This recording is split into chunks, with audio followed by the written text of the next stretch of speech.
सुंदर ते ध्यान उभे विटेवरी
झुंजारते एका विष्णुदास झुंजारते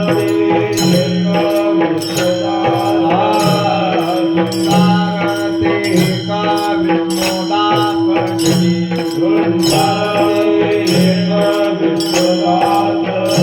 पाप पुण्य अंगे नातळे त्या पाप पुण्य अंगे नातळे त्या पाप पुण्य अंगे नातळे त्या झुंजारते एका विष्णुदास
झुंजारात एका विष्णुदास जागी झुंजारात एका विष्णुदास जागी झुंजारात एका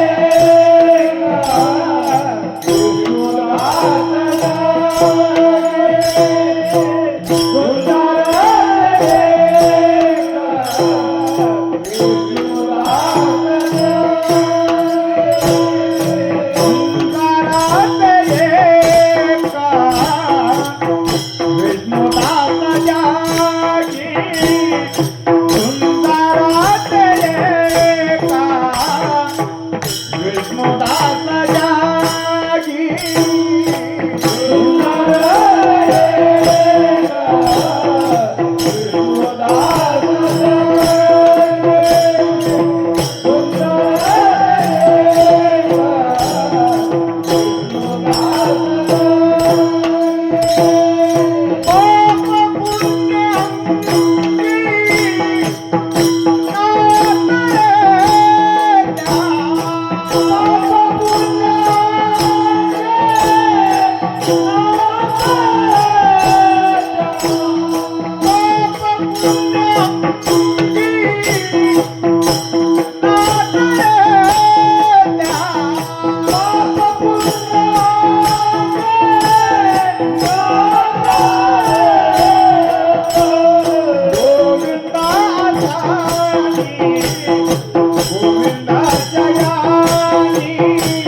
झुंजारते एक विष्णुदास जगी पाप पुण्य अंगी नातळे त्या गोविंद आसनी गोविंद शयनी गोविंद त्या मनी बैसलासे. श्रीमद जगद्गुरु तुकोबाराय या अभंगामधून विष्णुदासांचं या ठिकाणी वर्णन करतात. विष्णुदासांच्या अंगी असणाऱ्या सामर्थ्याचं गुणांचं वर्णन या अभंगामधून या ठिकाणी करतात. काय की या जगतामध्ये जगन्नायक परमात्मा श्री महाविष्णू यांचं दायित्व ज्यांनी स्वीकारलेलं असेल ते विष्णुदासच या जगतामध्ये झुंजार योद्धे आहेत. म्हणून त्यांच्या ठिकाणी पाप आणि पुण्य हे दोन्हीही येऊ शकत नाही. अशा प्रकारे विष्णुदासांचं वर्णन महाराजांनी या ठिकाणी करायला घेतलं. महाराज म्हणतात की या विष्णुदासांच्या ठिकाणी बसता उठता एवढंच नाही तर झोपलेल्या अवस्थेमध्ये सुद्धा भगवंताच्याच नावाचा ध्यास या विष्णुदासांना लागलेला असतो. आता या विष्णुदासांच्या बाह्य लक्षणांचं वर्णन करत असताना महाराज म्हणतात की या विष्णुदासांच्या कपाळावरती उभा गोपीचंद आणि गळ्यामध्ये तुळशी माळ असते. आता या अलंकाराचं सामर्थ्य एवढं की या अलंकाराला पाहिल्याबरोबर कळीकाळ सुद्धा यम सुद्धा थरथर कापायला लागतो. विष्णुदासांच्या अंगावरती शंखचक्राचे शृंगार असते आणि मुखात नामस्मरण रूपी अमृताचं सार. आता हा झाला एक अभंगाचा आपला थोडक्यात भावार्थ. अभंगामधून तुकोबारायांनी विष्णुदासांचं या ठिकाणी वर्णन केले. विष्णुदास की जे विष्णूचे दास आहेत त्यांना विष्णुदास म्हणतात, संत म्हणतात, भक्त म्हणतात, वैष्णव म्हणतात, हरिदास म्हणतात. अशी ही वेगवेगळी नावं आपल्याला संत साहित्यामध्ये पाहायला मिळतात. विष्णुदास हा विषय आमच्या तुकोबारायांच्या अत्यंत आवडीचा आणि जिव्हाळ्याचा विषय असल्याचे उगाणं त्यांचं वर्णन करावं तेवढं महाराजांना कमीच वाटतं. कारण या जगतामध्ये सगळ्यात मोठे, सगळ्यात श्रेष्ठ, सगळ्यात थोर जर कोण असतील आणि असं जरी कोणी आम्हाला जरी विचारलं तरी डोळे झाकून सांगावं विष्णुदास. विष्णुदासच हे या जगतामध्ये सगळ्यात मोठे आहेत आणि अशा विष्णुदासांचं महाराजांनी या ठिकाणी वर्णन केलं, पण काही अंशाने. कारण एकाच अभंगामध्ये त्यांचं वर्णन होणं शक्य नाही. अहो विशाल आकाश ज्या वर्णनाच्या पुढं पडावं एवढं सगळं वर्णन एकाच अभंगामध्ये 4 चरणात कसं होणं शक्य आहे, कसं होईल. म्हणून अनेक अभंगामध्ये तुकोबारायांनी या विष्णुदासांच्या वेगवेगळ्या छटा दाखवलेल्या आहेत. असो, पाहायचंय काय आपल्याला या ठिकाणी की ज्यामुळे विष्णुदास हे सर्वश्रेष्ठ झालेले आहेत. मग या पाठीमागचा त्यांचा महत्वाचा पैलू जर काय असेल म्हणाल तर ते विष्णूचे दास आहेत. विष्णुदास होणं हेच त्यांच्या मोठेपणाचं पहिलं लक्षण आहे. महाराज म्हणतात आम्ही त्यांना भाग्यवंत म्हणू. भाग्यवान नाही बर का, भाग्यवंत की जे विष्णूला शरण गेलेले असतात. भाग्यवंत म्हणोतया शरण गेले पंढरीराया. कदाचित हे प्रमाण ऐकून तुम्ही म्हणाल या प्रमाणात तर तुकोबाराय पंढरीराय असं म्हणतात आणि तुम्ही विष्णू कुठून आणला मधून. भगवान विष्णूचे पंढरपूरला स्थानापन्न झाल्याचे योगानं भगवान विष्णूलाच पांडुरंग राय हे दुसरं नाव आहे का नाही. किंवा एवढी तुमची तिदा मनस्थिती करण्यापेक्षा दुसरं आपलं एखादं प्रमाण सांगितलेलं बरं काय. भाग्यवंत आम्ही विष्णुदास जगी. भाग्यवंत आम्ही का, विष्णुदास असल्यामुळे आम्ही भाग्यवंत आहोत. विष्णुदास होणं हे परमभाग्याचं द्योतक आहे, परमभाग्याचं लक्षण. पण विष्णूचा दास झालं पाहिजे. म्हणजे नुसती आपली गळ्यामध्ये माळ अडकवली आणि कपाळाला बुक्का लावला म्हणजे तो विष्णूचा दास झाला असं नाही. विष्णुदास होण्याच्या या पायऱ्या आहेत हे नक्की, पण दास होता आलं पाहिजे. आणि कशाप्रमाणे, जसं माणसं ही संसाराची दास असतात. विषयी माणसाचं, संसारिक माणसाचं या संसारावरती, प्रपंचावरती आपलं किती प्रेम असतं. क्षणोक्षणाला विषय रगडीत असताना, संसार अनुभवत असताना सुद्धा या संसाराच्या विरोधात तुमच्या आमच्या मनात साधा विकल्प सुद्धा कधी निर्माण होत नसतो. बाप विषयांची आवडी नाठविती दुःख कोडी, विसरोणी मरण ओढी विषय गोडी वाढविती. किती माणसं ही संसाराचे तन मन ध्यान काया वाचीने दास झालेली असतात. कधीतरी कोणाच्या साधं मनात तरी येतं का की किती दिवस आपण या घरादाराची, बायका पोराची, शेताची सेवा करत बसायची, किती दिवस आपण हा संसाराचाच गाडा हाकत बसायचा आहे, असं कधीच कुणाच्या मनात येत नसतं. तसं तो विष्णूचा दास झालेला असतो. दास जो झालेला आहे ना, नोकर नाही बरं का. कारण नोकर वेगळा आणि दास वेगळा. काही अंशानं नोकर हा दास जरी दिसत असला तरी तो दास होऊ शकत नाही. कारण दासाला स्वतःच स्वतंत्र असं व्यक्तिमत्व काही राहिलेलं नसतं. केवळ आणि केवळ तो आपल्या स्वामी करता, मालका करता तो जगत असतो.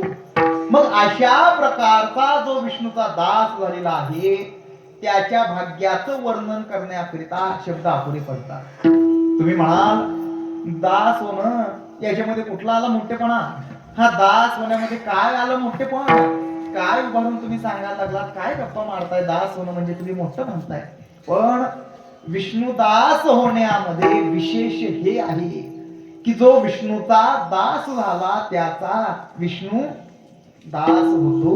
वैष्णवांचा दास झाला नारायण. आलं प्रमाण.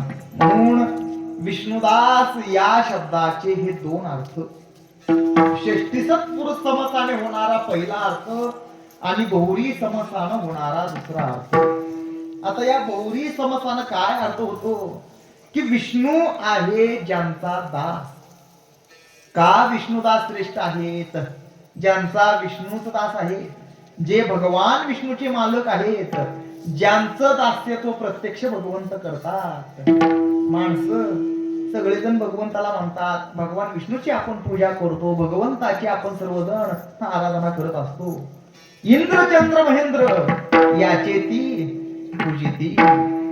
यम ब्रह्मा वरुणेंद्र रुद्र मरुत स्तुन्वन्ति दिव्यस्तव वेदै सांग पदक्रम उपनिषद गायन्ते यम सामगाः ध्यानावस्थित तदगतेन मनसा पश्यन्ति यम योगिनो यस्यांतन्न विदुसुरासुरगणा देवाय तस्मै नमः.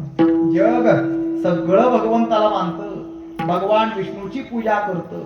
या सगळ्या जगतावरती भगवंताची सत्ता आहे, चेतनावरतीच नाही. तर या सगळ्या जगतावरती अशा सत्तेचे सागर असणारे भगवंत आहेत. भगवंताच्या शक्तीचं मोजमाप कोणी सुद्धा करू शकत नाही. अमर्याद सत्ता आहे त्या देवाची. जसं समुद्राचं यथार्थ वर्णन कुणालाही करता येत नाही, त्याप्रमाणे भगवंताच्या शक्तीचं मोजमाप कोणी सुद्धा करू शकत नाही. महाराज म्हणतात, अरे बाबा, की साधी झाडाची पानं जरी हलायची म्हटलं तरी त्या भगवंताची सत्ता त्याला कारणीभूत आहे. मग त्या भगवंतांनी परवानगी दिल्यानंतरच ती झाडाची पानं हलतात. अशी अकुंठित असणारी कर्तुम अकर्तुम अन्यथा कर्तुम शक्ती भगवंताकडे आहे. महाराज म्हणतात, वृक्षाचे पान हाले ज्याचे वृक्षाचे पान हाले ज्याचे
Hey,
असतात असे समर्थ असणारे हे भगवान विष्णू. आता ज्यांचे कोणाचे दास असतील ते किती मोठे असतील काय त्यांचं आपण वर्णन करणार. तेव्हा विष्णुदासांच्या मोठेपणाचं पहिलं लक्षण जर काय असेल तर ते विष्णूचे दास आहेत. आणि अशा या विष्णुदासांचं महाराजांनी या ठिकाणी वर्णन करायला घेतलं. पण एका वेगळ्याच नजरेने तुकोबारायांनी या विष्णुदासांचं वर्णन केलं. आता आपण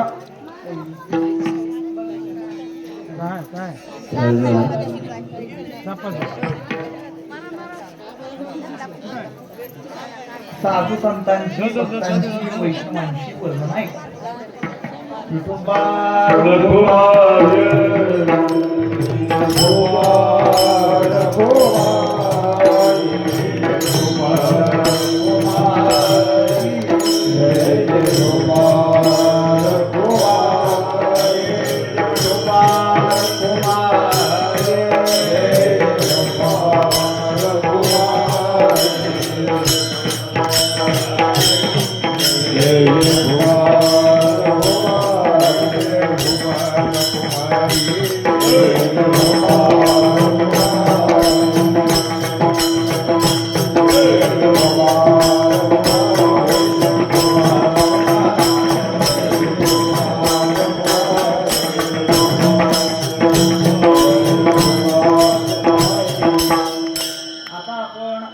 संतांची भक्तांची वैष्णवांची वर्णन ऐकत असतो. आपल्या सर्वांना सगळं काही पाठ आहे काय की साधू संतांचं देवावर प्रेम असतं, संत उदार असतात, त्यांच्या ठिकाणी शांतता असते वगैरे वगैरे सगळं वर्णन आपल्याला माहितीच आहे. पण आज मात्र या विष्णुदासांचं वर्णन करत असताना महाराजांनी एका वेगळ्याच नजरेने या विष्णुदासांचं वर्णन केलं. कसे असतात ओ विष्णुदास तर महाराज म्हणतात झुंजार. हे वर्णन आहे बरं का. झुंजार ते एक विष्णुदास जगी. प्रस्तुत अभंगामध्ये तुकोबारायांनी विष्णुदासांना झुंजार म्हटलं खरं. पण एक व्यवहार कसा आहे पहा. या जगतामध्ये झुंजार जर म्हणायचं झालं तर झुंजार कुणाला म्हणावं. झुंजार शब्दाची व्याख्या काय की ज्याचा युद्धात कधीच पराजय होत नाही, जो आपल्या शत्रूला रणांगणामध्ये युद्धामध्ये नामोहरण करतो, शत्रूवरती विजय मिळवतो, असे जे कोणी वीर योद्धे असतात त्यांना झुंजार म्हटलं जातं. झुंजार म्हणजे योद्धा. युद्ध म्हटलं की ज्याच्या अंगामध्ये पुलकितपणा निर्माण होतो, युद्धाचा ज्याला आनंद असतो, युद्ध आपल्या सौभाग्याचं लक्षण ज्याला वाटतं. योद्धा जो असतो ना तो काही युद्धाला काही घाबरत नाही. युद्धातून पळून जायचा तर काही विषय नाहीच, पण आपल्या सोबत युद्ध करायला कोण बरोबर आहे का नाही याची सुद्धा तो आस धरत नाही, एकटा युद्ध लढवत असतो. मग असे जे कोणी वीर योद्धे असतात त्यांना झुंजार म्हटलं जातं. आपल्या भारत भूमीमध्ये भारत देशात अनेक झुंजार वीर योद्धे होऊन गेलेले एका धडीत एक. महाभारतामध्ये अनेक वीर योद्धे होऊन गेले, पण एकट्या अर्जुनाचंच वर्णन हे झुंजार म्हणून केलेलं आहे. आपणा सर्वांना ठाऊक आहे की त्या महाभारताच्या युद्धामध्ये कौरवांची 11 अक्षौहिणी सैन्य होतं आणि पांडवांचं 7 अक्षौहिणी सैन्य होतं. दोन्ही सैन्यांमध्ये युद्ध झालं. शेवटी सगळे कौरव त्या युद्धामध्ये हारले, मेले. जो कोणी त्या अर्जुनाच्या समोर येईल, अर्जुनानं त्याच्यावर विजय मिळवलेला आहे, त्याला युद्धामध्ये पराभूतच केलेलं आहे. बरं आता ही कौरव सेना म्हणजे काय साधी सुधी होती असं तुम्हाला वाटतं का. उगाच आपल्या 11 अक्षौहिणी सैन्यांची भरती करायची आहे म्हणून कोणालाही आपलं धरलं उचलन भरती केलं असल्या मापाचे ते गडी होते का. काय ज्ञानोबा यांनी त्या कौरवांच्या सेनेचं वर्णन केलंय. या एकेकाचे म्हणो व्यापारे हे विश्व होय संहरे, हा कृपाचार्य न पुरे एकलाची.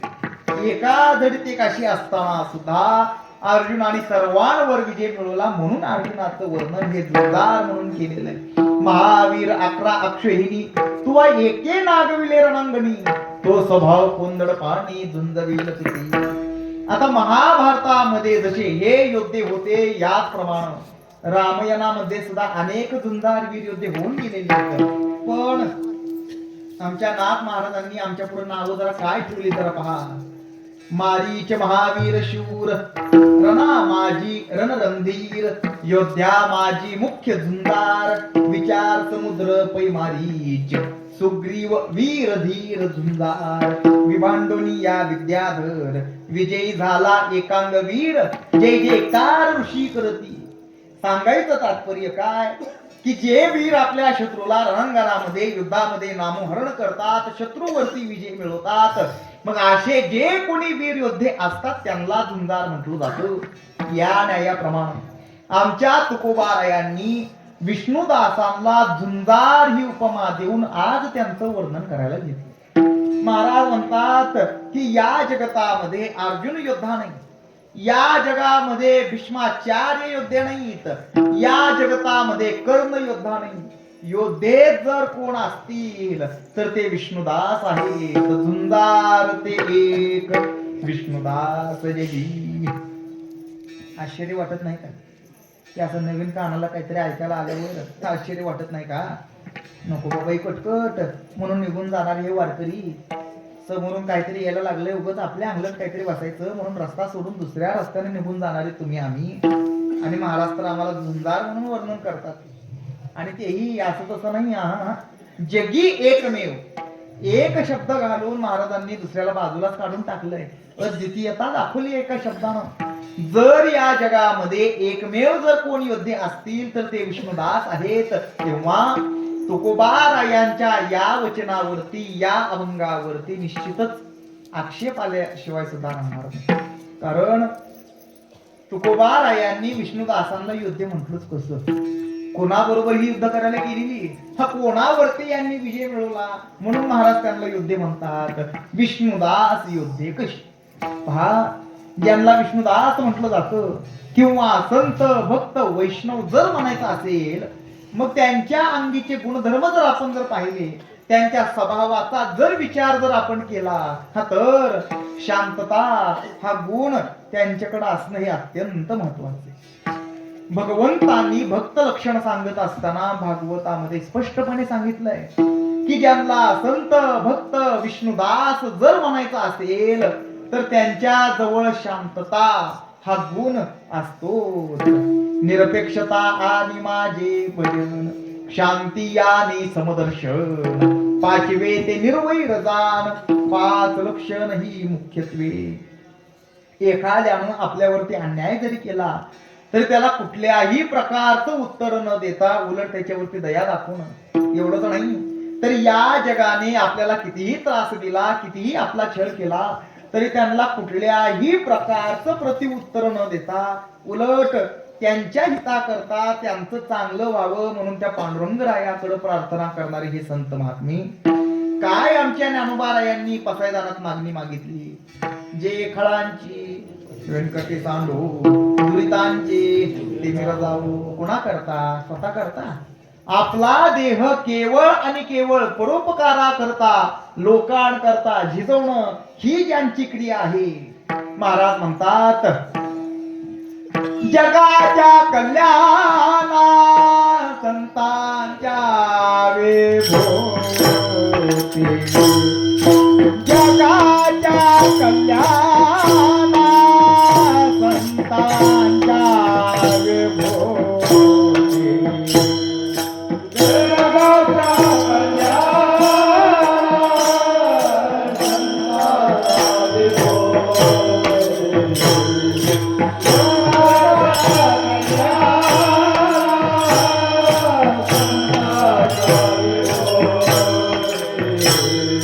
जगाच्या कल्याणा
की ज्यांच्या मनात कुठल्याच प्रकारचा द्वेष भाव नाही, अपकार्यावर उपकार करणं हे ज्यांचं लक्षण आहे, अजून कोणतं निर्वैर अशा प्रकारचं संतांचं लक्षण, म्हणजे कोणाशीच ज्यांचं वैर नाही. आणि राहील तरी कसं हो, या आमच्या विष्णुदासांचं कोणाशी वैर राहील तरी कसं, ज्यांना विष्णुदास म्हटलं जातं त्यांना मुळात हे सगळं जग विष्णुमयच प्रतीत होत असतं. विष्णुमय जग वैष्णवांचा धर्म, सगळं जग विष्णुमय आहे. साधना करत असताना हे विष्णुदास आपला विष्णू व्यापक आहे, सगळ्यांमध्येच आहे, अशी भावना ठेवूनच साधनेला प्रारंभ करत असतात. विठ्ठल जळी स्थळी भरला रिता ठाव नाही उरला, किंवा विठ्ठल विस्तारिला जनी सप्तही पाताळे भरोनी, विठ्ठल व्यापक त्रिभुवनी विठ्ठल मुनी मानसी, जे जे देखे भूत येते माने जे भगवंत. असा जर काही या विष्णुदासांचा भाव असेल, मान्यता असेल, आणि शास्त्राने सुद्धा हेच सांगितलंय की सगळ्यांमध्ये यांना विष्णू दिसत असतो, मग हे विष्णुदास त्या भगवंता बरोबरच विष्णू बरोबरच वैर कशी काय करतील. म्हणून निर्वैर अशा प्रकारचं त्यांचं लक्षण. जगची देह झाली म्हणून प्रिया प्रिय गेले, हर्षामर्ष ठेले दुजे नवीन, ऐसा द्वंद्व निर्मुक्तो भयद्वेग रहितो, याही वरी भक्तो माझ्या ठाई. ज्यांच्या मनामध्ये द्वेषभाव नाही,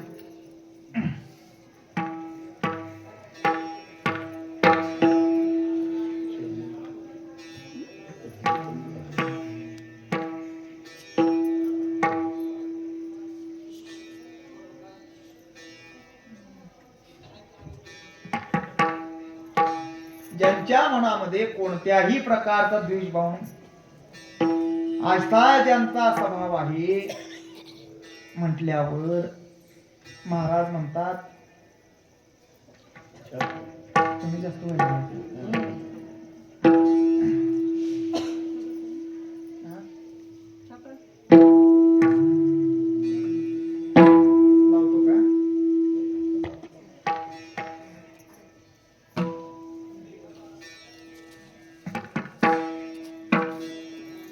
असं वर्णन लक्षण भगवंतानं विष्णुदासांचं या ठिकाणी केलं भगवंतानं. आणि आमचे तुकोबाराय झुंजार म्हणून वर्णन करतात. मग आता कसा मेळ घालायचा आणि कसा अवंग सोडवायचा, कारण लक्षण जर पाहिले तर कुठल्याच लक्षणांवरून वैर दिसत नाही, आणि झुंजार जर म्हणायचं असेल तर वैरी हे न सांगता येतात. तेव्हा हे दोन विरुद्ध असे असणारे हे धर्म, म्हणजे झुंजारत्व आणि निर्वैरत्व हे एकाच विष्णुदासाच्या ठिकाणी कसं राहणं शक्य आहे? कसं राहील? विष्णुदास योद्धे कसे काय होऊ शकतील? कोणाबरोबर त्यांनी युद्ध केलं? कोणावरती त्यांनी विजय मिळवला? म्हणून महाराज त्यांना योद्धे म्हणतात. विष्णुदास योद्धे कसे? पहा, तुकोबारायांचे हे या विष्णुदासांबद्दलचे हे जे काही विचार आहेत हे त्यांच्या बाह्य शत्रूविषयी नसून या देहाच्या ठिकाणी गुप्त रूपाने राहणारे जे वास्तव शत्रू आहेत त्या वास्तव शत्रूंबद्दलचे आहेत. आणि या वास्तव शत्रूंचं सामर्थ्य एवढं की त्यांनी आपलं साम्राज्य या सगळ्या जगावर पसरवलेलं आहे. जे कोणी अतिरथी महारथी झुंजार योद्धे म्हणून घेणारे आहेत त्यांना या वैऱ्यांनी आपल्या सामर्थ्यानं आपल्या जाळ्यामध्ये अडकून टाकलेलं आहे. ज्ञानोबाराय म्हणतात, अरे बाबा, या वैऱ्यांना कसल्याच प्रकारची दया नाही, माया नाही, कृपा नाही. काळापेक्षा सुद्धा भयंकर स्वरूपाचे हे वैरी आहेत. चांगल्या मार्गाला लागणाऱ्याच्या जीवावर उठणारे हे मारेकरी आहेत. या जगामध्ये अज्ञान अंधकार भ्रांती निर्माण करण्यात यांचा पहिलाच नंबर लागतोय. हे सगळं जग एका घासात जरी गिळायचं म्हटलं तरी यांना ते अवघड नाही. एवढे असे भयंकर स्वरूपाचे हे वैरी आहेत. आणि प्रत्यक्ष भगवंतानं सुद्धा अर्जुनाला कुरुक्षेत्रावरती सांगितलं, अरे अर्जुना, हे एवढे असे भयंकर स्वरूपाचे शत्रू आहेत त्यांना तू आपला सरळ वैरीच समज. कोणाला? कामयेश क्रोधयेश रजोगुण समुद्भव महाशनो महापाप्मा विद्येन मिह वैरिणम. तरी हे काम क्रोधोपायी जयासी कृपेची साठवण नाही. हे कृतांताच्या ठाई मानिदती. हे ज्ञान निधीचे भुजंग विषेदरीचे वाघ भजन मार्गेचे वांग मारत्वजी. जयासी भुकेली या आमिषा. हे विश्वण पुरेची घासा कुळवडीत यांची आशा चाळीत असे. हे मृत्यूच्या नगरी मानिजती निकयापरी. जे जीविताचे वैरी म्हणून यांना तो आपला वैरी समज. काम हा आपला वैरी आहे. क्रोध हा सुद्धा आपला वैरी आहे. अहंकार हा सुद्धा आपला वैरी आहे. आणि हे एवढे असे भयंकर स्वरूपाचे असणारे हे वैरी जीवाचे शत्रू आहेत. आणि हे एवढे असे भयंकर आहेत की ज्यांनी या जन्मामध्ये देवाची भगवंताची आम्हाला प्राप्ती व्हावी म्हणून घोर तपश्चर्या केली, योग यागाधिक साधन केली. त्यांना सुद्धा या काम क्रोध नावाच्या शत्रूचं उल्लंघन करता आलं नाही. आणि येईल तरी कसं? महाराज तर म्हणतात, अरे बाबा, हे काम क्रोध म्हणजे त्या भगवंताच्या प्राप्तीमध्ये आडवे येणारे पर्वतच आहेत. हे काम क्रोध नावाचे पर्वत माणसांना आडवे आल्यामुळेच माणसांना भगवंताची प्राप्ती होत नाही. काम क्रोध आड, काम क्रोध आड पडिले पर्वता, पडिले पर्वता.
अनंत पलीकडे नुल्लंगावे मजन सहावे सर्वथा दुर्धर हा घाट वैरियांचा. ज्यांनी माया मोह लोभ अहंकार यांचा त्याग केला आणि अंगात शांतता भाबवली अशी साधू सुद्धा या काम क्रोधांनी विटाळून टाकली. साध्वी शांती नागवली मग माया मांगी शृंगारी ती करवी विटाळली साधू वृंदी. कोणाला सुद्धा या काम क्रोधांनी सोडलं नाही. कोणाला सुद्धा या काम क्रोधाने सोडलं नाही.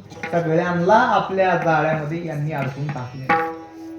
कोणी सुद्धा यांच्यावर सहज विजय मिळवू शकलं नाही. महाराज म्हणतात अरे बाबा या काम क्रोधावर कोणी विजय मिळवलाय, या काम क्रोधांना कुणी युद्धात पराभूत केलंय हे बघण्याऐवजी त्या काम क्रोधांनी कुणावर विजय मिळवलाय, या काम क्रोधांनी कुणाला आपल्या जाळ्यामध्ये अडकून टाकलंय हेच तुम्ही अगोदर बघा. आणि हेच दाखवण्यासाठी म्हणून नाथ महाराजांनी आमच्या पुढे भली मोठी यादी ठेवली. नाथ महाराज म्हणतात अरे साधूच काय तुम्ही घेऊन बसताय. जे कोणी त्या स्वर्गामध्ये राहणारे 33 कोटी देव आहेत त्या देवांना सुद्धा या काम क्रोधांनी आपल्या जाळ्यात अडकून टाकलेला आहे. मज कामाचे निधाय ब्रह्मा कन्येशी धरुदाय पराशरे केले काय भोगिले पाहे दिवा दुर्गंध. ज्याते योगी वंदिती मुकुटी तो तापसा माझी दुर्जटी. तो शिव लागे मोहिनी पाटी पिटो निलंगोटी वीर द्रवले. कलंकिया केला चंद्र बगांकित केला इंद्र. कपाटी घातला षडमुख वीर तो लाडका कुमार महेशाचा. कोणाला सुद्धा या कामाने सोडलं नाही. ब्रह्मदेव जरी असले तरी त्या ब्रह्मदेवाला सुद्धा सोडलं नाही. देवाचे देव शंकर महादेव जरी असले हा तरी धडक मारिली शंकरा. केला ब्रह्म याचा मानेरा. इंद्र चंद्रासी दरारा लावेला जेने. आता देवादिकांना सुद्धा यांचा दरारा आहे म्हटल्यावर काय थोडं सामर्थ्य झालं का. कोणाला सुद्धा यांच्यावर सहज विजय मिळवता आला नाही. आता हे झालं काम नावाच्या शत्रूचं वर्णन. आणि जिथे काम नावाचा शत्रू असतो तिथे क्रोधाला विशेष आमंत्रण देण्याची गरज कधी पडत नसते.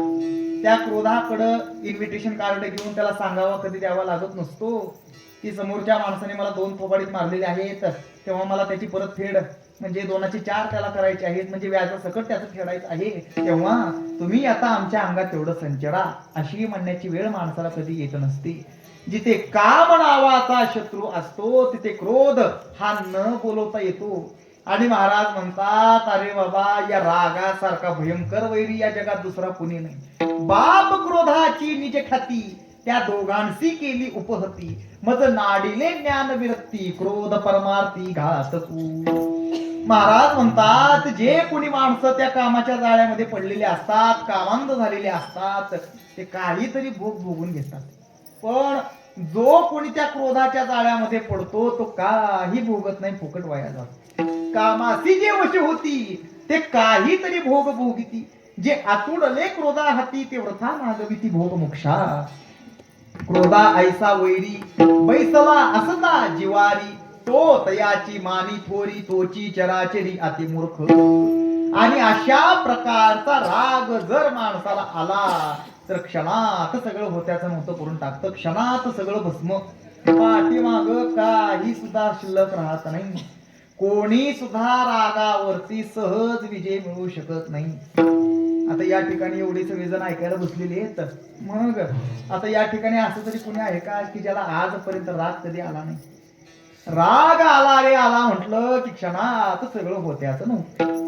पोटचं पोरग असलं म्हणून काय झालं माझ्या विरोधात निवडणूक लढतोस काय म्हणून राग आल्यानंतर पोटच्या पोराला सुद्धा बाप मारायला हाय करत नाही. बायको असलीच म्हणून काय झालं हा मला शहाणपणा शिकवतेस होय म्हणून रागाच्या भरात तिचं नरड दाबायला सुद्धा हे हाय काही करणार नाही. म्हणजे अशा प्रकारचा राग जर माणसाला आला तर क्षणात सगळं वाटोळ. पाठीमाग काही सुद्धा राहत नाही. तरी सुद्धा काही ऋषीमुनी होऊन गेली जगाला लागले सांगायला काय अरे आम्ही आताच तपश्चर्या करून आलो होत तेव्हा आम्हाला आता काम उत्पन्न होत नाही राग आम्हाला कधी येत नाही जगाला लागले सांगायला. आणि या ऋषी मुनींचं बोलणं ऐकलं नेमकं त्या क्रोध नावाच्या वैऱ्याने. आणि ते लागलं विचार करायला अरे म्हणले तुझा माझा अजून संबंध आलायच कुठं. मी अजून तुझ्या पुढे आलो नाही, तू अजून माझ्या समोर आला नाहीस, तुझं आणि माझं अजून युद्धच झालं नाही, तोपर्यंत तू स्वतःचा मोठेपणा जगाला सांगायला लागलास काय मी क्रोधाला जिंकलो म्हणून. थांब म्हणजे म्हाताऱ्या तुला आत्ता बघतो असं म्हणून त्या क्रोध नावाच्या वैऱ्याने त्यांना सुद्धा सोडलं नाही, आपल्या जाळ्यात अडकूनच टाकलं. मागे तपस्वी वाखानिले म्हणती काम क्रोधा जिंकिले, त्यांसीही आम्ही पूर्ण छळिले, ऐकते भले तुझं सांगे. कोप आला दुर्वासासी, शाप दिदला अंबरुषासी, देव अनिला गर्भवासासी, हे क्रोधाची ख्याती पुराण प्रसिद्ध. कोप आला नारदासी, वृक्ष केले नलकुबेरासी, गौतमी अहिलेसी, कोपे वनवासी शिळा केली. कोणाला सुद्धा या काम क्रोधांनी सोडलं नाही, सगळ्यांना आपल्या जाळ्यात अडकून टाकलं. म्हणून सगळ्यांना या काम क्रोधांनी केलेले अन्याय गपगुमान सहन करण्याची वेळ आली. आता एक व्यवहार कसा असतो पहा, या जगतामध्ये अन्याय करणं जेवढं दोषास्पद मानलं जातं, त्याच्यापेक्षा लाख पटीनं अन्याय सहन करणं हे दोषास्पद मानलं. अन्याय करणाऱ्याला, अन्याय सहन करणारे त्याला अन्याय करण्यामध्ये प्रवृत्त करत असतात. अन्याय करणाऱ्याला जर वेळीत जर का ठेचलं कोणी, ज्याच्यावर अन्याय होतो त्यानं तो तोंड पूर्ण वर काढणार नाही. या भारत देशाचं वाटलं जेवढं दुष्टांना केलं त्याच्यापेक्षा लाख पटीनं सज्जनांनी केलं. का? यांनी सहन केलं म्हणून तर त्यांचं शौर्य धैर्य सामर्थ्य वाढत गेलं. मग ते अनेकांवर अन्याय करायला लागले, आणि एकदा त्यांचं सामर्थ्य वाढलं आणि मग परत कोण विरोध करायला चाललं की त्याच्या ताकदीपुढे याची ताकद अपुरी पडायला लागते. म्हणून त्यांनी केलेले अन्याय गपगुमान सहन करावे लागतात. पण विष्णुदास मात्र नाही सहन करून घेत कोणाचं. या काम क्रोधांनी केलेले अन्याय विष्णुदास सहन करून घेत नाहीत, त्यांच्या हात धुवूनच पाठीमागे लागतात. आता अभंगामध्ये तुकोबारायांनी ते असे एक दर्शक सर्वनाम वापरले. काय आपला कीर्तनाचा अभंग, झुंजार ते म्हणजे ज्यांनी या काम क्रोधावरती विजय मिळवला ते विष्णुदास झुंजार. मग ते विष्णुदास म्हणजे कोण? खेळी या माझी हनुम्या शहाणा,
हनुम्या शहाणा.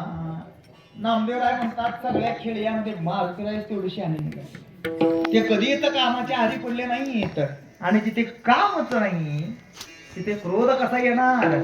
या बळावर त्यांनी रावणासारख्याला नामोहरण केलं. म्हणजे असे जे कोणी विष्णुदास आहेत ज्यांनी काम क्रोध जिंकले ते विष्णुदास झुंजा. आता मारुती रायांचं सामर्थ्य काय आहे याच्याबद्दलचे प्रमाण सर्वांना पाठ आहे. काय शूर आणि धीर हनुमंत महाबळी काम घातला बांगोडी हे मारुती रायांचं सामर्थ्य आहे. म्हणून मारुती रायांच्या सोबत युद्ध करायच्या भानगडीत पडायच्या नादाला कोण लागत नाही. मारुती रायांच्या सोबत हा युद्ध करायच्या नादाला ही काम काही कोणी सुद्धा लागत नाही. का तर त्यांना सुद्धा चांगलं माहिती आहे की मारुती रायांच्या सोबत युद्ध करायला गेल्यानंतर त्यांच्या त्या गदेनं कवा कुठल्या माळावर जाऊन पडल नाहीतर डोंगरावर जाऊन पडल त्याचा पत्ता तर लागायचाच नाही. पण साधं पुण्यतिथी घालायला सुद्धा वर कोणी यायचं. म्हणून मारुती रायाच्या नादाला कोणी लागत नाही. पण या जगामध्ये जे कोणी खळ प्रवृत्तीचे दुर्जन माणसं असतात त्या दुर्जन माणसांचा स्वभाव म्हणजे कसा असतो. खळा सदा क्षुद्र दृष्टी करी कष्टी सज्जना. साधू संतांना त्रास दिल्याशिवाय त्यांना छळल्याशिवाय यांच्या मनाला समाधान वाटतच नसतं. म्हणून साधू संतांना त्रास देण्याकरिता त्यांची समाजामध्ये बेअब्रू करण्याकरिता ही खळ प्रवृत्तीचे दुर्जन माणसं काही ना काहीतरी कोटाने करत बसलेलीच असतात. आणि अशाच एका खळाने आमच्या तुकोबारायांवर प्रसंग आणला. तुकोबारायांचं महत्व सहन न होणाऱ्या मुंबाजीनं तुकोबारायांना भ्रष्ट करण्याच्या उद्देशानं एका नायिकेला त्या भंडारी डोंगरावर लावून दिलं. ज्या ठिकाणी आमचे तुकोबाराय भगवंताचं नामस्मरण करत लीन होऊन बसलेले होते. मग ती नायिका त्या ठिकाणी आल्यानंतर त्या स्त्रीचा हावभाव बघता क्षणी हावभाव कळता क्षणी आमच्या तुकोबारायांनी तिच्या पुढे हात जोडले नमस्कार केला पाया पडले आणि म्हणाले अहो आई साहेब तुमचा रस्ता चुकला. तिथं येऊन तुम्ही फुकटच आहे असं करू नका. कारण आम्ही विष्णुदास हा तैसे नोहे जाई ओ तो माये न करी सायास आम्ही विष्णुदास तैसे नोहे. म्हणजे एवढा ज्यांनी असा या काम क्रोधावरती विजय मिळवला असतो असे हे विष्णुदास झुंजा. आता या ठिकाणी तुकोबारायांचं उदाहरण जरी आपण घेतलेलं असलं तरी तुकोबाराय हे संसारिक होते. पण ज्यांनी कधी स्त्री सुखाचा अनुभव घेतला नाही पण ऐन तारुण्यामध्ये ज्यांच्या समोर सुंदर अशा अप्सरा उभ्या राहिल्या तरी ज्यांचा काम कधी जागा झाला नाही असे शुकमुनी कधीच कामाच्या आहारी पडले नाही. व्यास पुत्र शुक यांना आईच्या पोटामध्ये असतानाच उपदेश झाला. म्हणून त्यांनी या मृत्यू लोकामध्ये यायचंच नाकारलं. मृत्यू लोकामध्ये यायलाच तयार नाहीत. 9 महिने नाही ना 10 महिने नाही 12 वर्ष आईच्या पोटामध्ये तसेच राहिले. बाहेर यायलाच तयार नाही. शेवटी व्यासाला काळजी वाटायला लागली.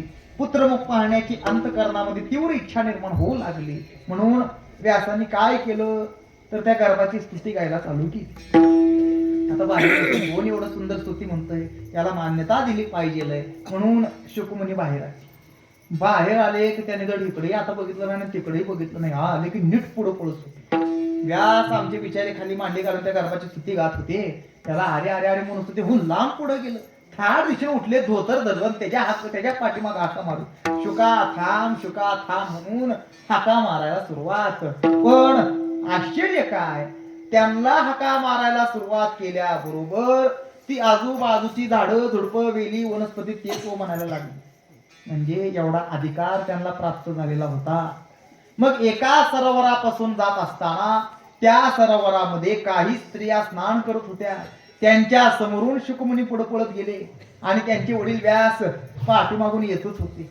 व्यासांना पाहिल्याबरोबर त्या स्त्रिया लाजल्या आणि त्या स्त्रिया लाजलेल्या पाहून व्यासांना नवल वाटलं आश्चर्य वाटलं. म्हणून व्यासांनी काय केलं तर त्या स्त्रियांना प्रश्न केला. म्हणजे का ग माझा तरणा पोरगा तुमच्या समोरून पळून गेला त्याला तुम्ही लाजला नाहीत आणि मला थेरड्याला बघून तुम्ही लाजताय. म्हणले असं का. असं म्हटल्याबरोबर त्या स्त्रियांनी त्यांच्या पुढे हात जोडले नमस्कार केला पाया पडले आणि म्हणाले अहो महाराज तुमच्या नजरेला स्त्री पुरुष हा भेद आहे पण त्यांच्या नजरेला स्त्री पुरुष हे दोन्ही समान आहेत एवढा त्यांचा अधिकार. आता या बायकांची एवढे शब्द त्या शुकांच्या कानावर पडायचा तेवढा अवकाश की लगेच अभिमान निर्माण झाला. काय, अरे माझ्या नजरेला सगळं जग समान दिसतो म्हटल्यावर माझ्यासारखा मीच, अशा प्रकारचा अभिमान शुकांना झाला. आणि ही गोष्ट व्यासांच्या लक्षात आली. आता म्हटले याच्यावर काहीतरी इलाज केला पाहिजे, काहीतरी तोडगा काढला पाहिजे. म्हणून व्यासांनी काय केलं तर त्या शुकमुनींना त्या जनक राजाकडे पाठवलं. जनक राजाकडे गेल्यानंतर शुकमुनींचा अहंकार सगळा नाहीसा झाला. आणि अहंकार नाहीसा झाल्यानंतर परत आपल्या वडिलांकडे व्यासांकडे शुकमुनी आले. तेव्हा व्यासांनी त्यांना मेरू पर्वतावरती जाऊन तुम्ही आता तपश्चर्या करा असा आदेश दिला. अभिमान लागे शुकाचे पाठी, व्यासे उपराती दृष्टी केली. जनक बेटेसे लावेला तेने, अभिमान नाने खोटे केले. खोटे करून या लाविला अभ्यासी, मेरू पर्वतासी शुक गेला. मेरू पर्वतावर गेल्यानंतर शुकाने समाधी लावली, पण आता समाधीमधून जागो व्हायला तयार नाही. अगोदर आईच्या पोटामधून बाहेर यायला तयार नव्हते, आता समाधीमधून जागो व्हायला तयार नाही येत. व्यासांनी विचार केला, म्हणल्या काय आता आपली टाप नाही बाबा, याला समाधीमधून उठवायची. पोटात असताना एवढं मला यानं मुलं सहज बाहेर आलंय असंही नाही. त्याच्याकरता मला ती ग्रंथ चाळायची पाळी आली, त्या गर्भाची स्तुती गायची वेळ आली, तेव्हा कुठं बाहेर आलं. आता बाहेर आलं ते आलं, अहंकार सुद्धा गेलेला आहे. काय आता आपली टाप नाही बाबा, याला समाधीमधून उठवायची. मग आता करावं तर काय करावं, म्हणून स्वर्गाचा रस्ता धरला. गेले स्वर्गात इंद्रदेवाकडे गेले. इंद्रदेवाकडे गेल्यानंतर सर्व हकीकत इंद्रदेवाला सांगितली. तेव्हा इंद्रदेवांनी शुकांना परत आणण्याचं अभिवचन दिलं. मग इंद्रदेवानी काय करावं, आपल्या स्वर्गामध्ये असणाऱ्या सुंदर अशा अप्सरा रंभा, उर्वशी, मेनका त्या रंभेला सांगितलं. म्हणले ज्या ठिकाणी शुकमुनी तपश्चर्या करत आहेत त्या ठिकाणी जावा आणि आपल्या नृत्य कलेमधून, गायन कलेमधून त्यांची समाधी भंग करा, पुन्हा वरती माघारी या. इंद्रदेवाच्या आदेशानुसार त्या अप्सरा ज्या ठिकाणी शुकमुनी तपश्चर्या करत होते त्या ठिकाणी आल्या आणि आपल्या नृत्य कलेमधून, गायन कलेमधून त्यांनी शुकांना समाधीमधून जाग केलं. आणि शरीराचे अनेक हावभाव दाखवून शुकांना काम प्रवृत्त करायला सुरुवात केली. त्यावेळी त्या रंभेनं त्या शुकांच्या पुढे काढलेले उद्गार, काय वानू आप आपणा, तू तरी चतुराचा राणा, ऋतू समयीच्या खुना जानसी तू, अथवा नेनसी तरी सांगेन, मज असे कोक शास्त्राचे ज्ञान, अनुसरलिया मन तुझं ज्ञान होईल. असं रंभेनं सांगायला चालू केल्याबरोबर शुकमुनींनी सुद्धा तिला एका क्षणात उत्तर दिलं. शुकांनी सुद्धा त्या रंभेला सांगितलं, म्हणले किती वानिसी आपा आपणा, बोलसी ऋतू समयीच्या खुना, ऐसे अपूर्व द्वारुना देखिले ऐसे, नवद्वारी निरंतर सदा दुर्गंधी अपार, ओकटे हे कलेवर वानू नको रंभे, बाहेर बरवे शृंगारिली आणि वस्त्र अलंकार लेईजे, दृष्टी पाहता देखिजे नरकपोटी, शरीर मळमूत्राचा मेळा, आस्ती चर्माचा गुंडाळा, मग तया सेना वाथिला पिंडाईसा, घडी बरी न करिता क्षालन, सदा दुर्गंधी अपार, मनोनी केले परिमळ स्नान शुद्धते लागी. शुकदेवांचं उत्तर ऐकल्याबरोबर रंभेनं शुकांची समजूत काढायला चालू केलं. अहो म्हणले महाराज तुम्ही समजताय, म्हणले असं काही नाही, आम्ही काय मृत्यू लोकांमधले अप्सरा नाहीत, पाताळामध्ये राहणारे अप्सरा नाहीत, आम्ही स्वर्गामध्ये राहणारे अप्सरा आहोत. आणि स्वर्गामध्ये राहत असल्याच्या योगानं आमचं पेय जर काय असेल तर आम्ही अमृत प्राशन करतो. आणि अमृत प्राशन केल्यामुळे बाहेरून जशा आम्ही पवित्र आणि सुंदर आहोत तशाच आतून सुद्धा पवित्र आणि सुंदर आहोत अशी समजूत काढायला चालू केलं. पण शुकांचा मात्र तिच्यावरती तीळ मात्र विश्वास बसना, म्हणून शुकमुनींनी तिला आणखीन बोलले. शुकदेव म्हणे ओ सुंदरी, अमृत कैसे तव अधिरी, विषय लहरीची महापुरी बुडलीसी कामिनी. शुकदेवांच्या एवढ्याच वचनावरती त्या रंभेला अफाट दुःख झालं. नवे नवे अंतकरण द्रवलं, दुःखी झाली, नाराज झाली. कोण? रंभा. तिने विचार केला, म्हणजे मी यांना एवढं सांगते, एवढी यांची समजूत काढायचा प्रयत्न करते, पण यांचा म्हणले माझ्यावर साधा तीळ मात्र विश्वास नसावा. कित्येक ऋषी मुनी हे स्वर्ग प्राप्ती करता प्रयत्न करतात, पण मला पाहिल्या बरोबर तो स्वर्ग बाजूला टाकतात आणि माझ्या पाठीमागे पळत येतात. अशी असणारी मी एवढं यांना सांगते, पण यांचा म्हणले माझ्यावर साधा विश्वास सुद्धा नसावा का. म्हणून दुःखी झाली, नाराज झाली आणि नाराज होऊन त्या रंभेनं काय केलं तर आपल्या हाताच्या नखांनी स्वतःच पोट चिरायला सुरुवात केली. पोट चिरायला सुरुवात केल्याबरोबर त्या रंभेच्या पोटामध्ये खरोखरच सुगंधित अशी अत्तर, कस्तुरी, आगर, चंदन असलं सगळं बघायला मिळायला लागलं. आणि असं दृश्य जेव्हा शुकांनी पाहिलं तेव्हा त्यांना सुद्धा नवल वाटलं. मग या वचनावरी रंभा स्वदेह विदारी, नखे घालून उदरी चिरती झाली. पाहे पा ऋषीराया, कैसी माझी निर्मल काया, अवेर केला शिवाया न विचारिता. पाहे पा उदरा भीतरी, परिमळ नाना परी, जवादी अंबर कस्तुरी आणि आगर चंदन. ऐसी निगारंभा पवित्र, सुगंधाचे अपार, देवर्षी मनीश्वर करती आस माझी.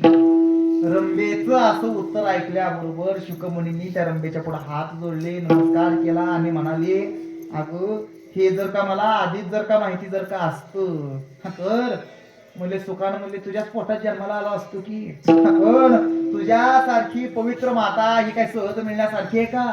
पूर्व सुकृता शिवाय तुझ्यासारखी पवित्र माता मिळणं शक्य नाही.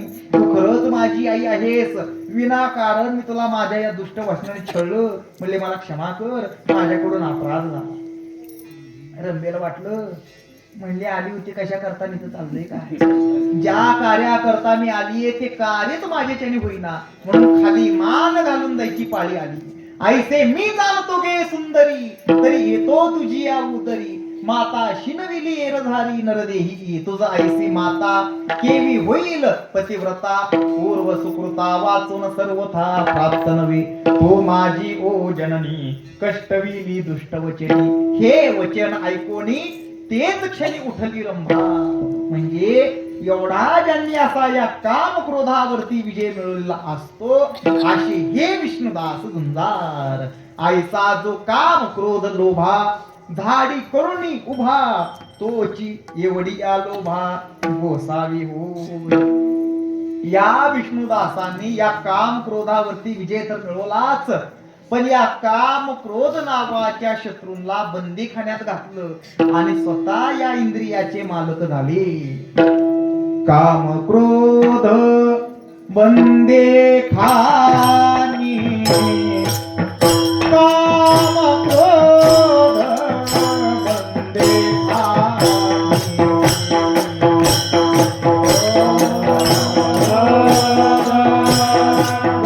बंदे खानी.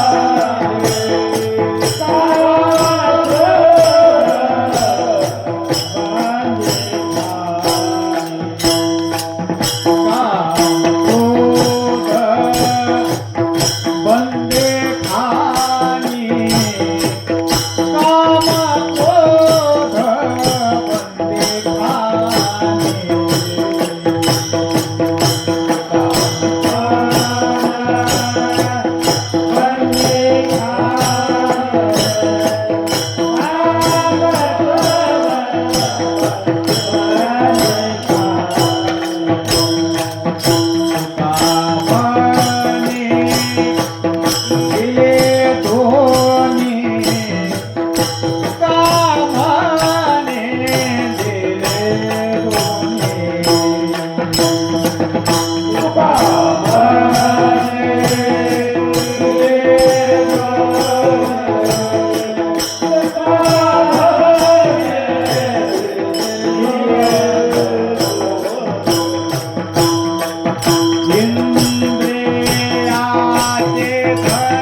ठाणे तुका म्हणे दिले दोन्ही शुकदेवाने ध्यान करोनी येडका अनिला आकळोनी एका जनार्दनी शरणी घ्यावेला जेनी. म्हणजे एवढा ज्यांनी असा या काम क्रोधावर विजय मिळवलेला असतो असे हे विष्णुदास झुंजार. म्हणून अशा या विष्णुदासांचं वर्णन करत असताना महाराज या ठिकाणी म्हणतात झुंजार ते एक विष्णुदास जगी पाप पुण्य अंगी नातळे त्या गोविंद आसनी गोविंद शयनी गोविंद त्या मनी बैसलासी. म्हणावा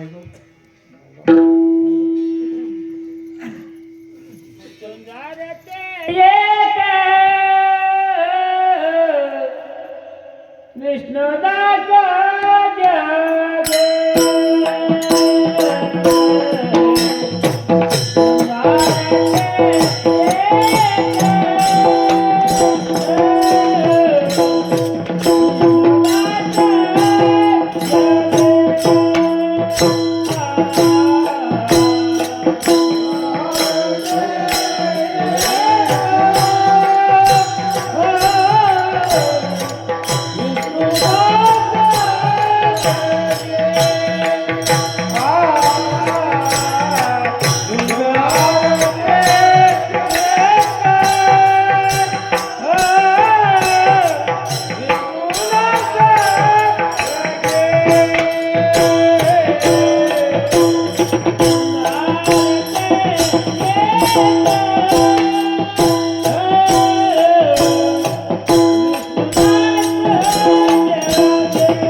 Thank you.